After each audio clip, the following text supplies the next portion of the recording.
Hey, big news out of Japan that could affect thousands. The Japanese government is reportedly considering a major change to its citizenship rules.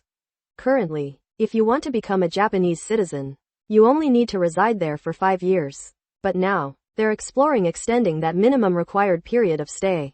This move comes as Japan faces a rapidly declining population, making the topic of welcoming foreigners both crucial and contentious.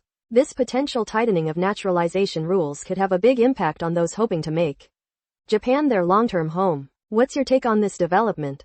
Subscribe for more updates. If you'd like, you can support us on.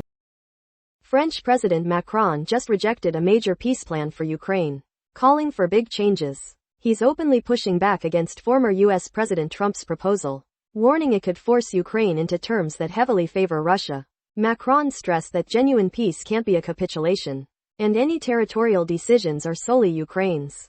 He also emphasized Ukraine's right to rebuild its military and Europe's control over frozen Russian assets. Instead, Macron suggests reassurance forces could be deployed to cities like Kyiv and Odessa after the war, far from the front lines.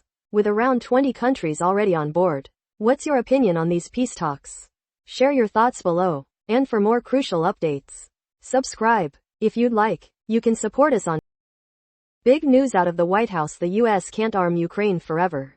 White House Press Secretary Caroline Leavitt just confirmed the United States cannot supply weapons to Ukraine indefinitely. Speaking on Fox News, Leavitt stated President Trump has invested heavily in finding a resolution to the war, with his main goal being to stop the killings and end the conflict. She added that Trump's frustration directly reflects the mood of American society. While Trump previously stopped the funding of this war, the U.S. still sends considerable weapons through NATO. But Leavitt's message is clear: we cannot do that forever. And the president wants this war to end. This marks a significant shift in the U.S. strategy. What's your take on this? Let us know. Subscribe for more updates. If you'd like, you can support us on. Big news. The U.S. and Russia have been holding secret meetings in Abu Dhabi.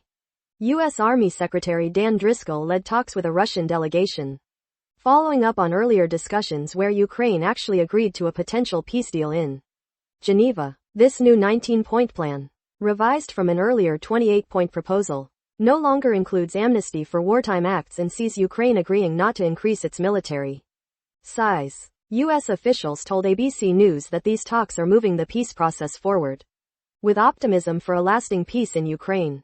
While Ukraine's President Zelensky says more work is needed, and some minor details still need sorting, there's a strong push from high levels in the U.S. to finalize the agreement. What's your take on these developments? Let us know in the comments. Subscribe for more updates. And if you'd like, you can support us on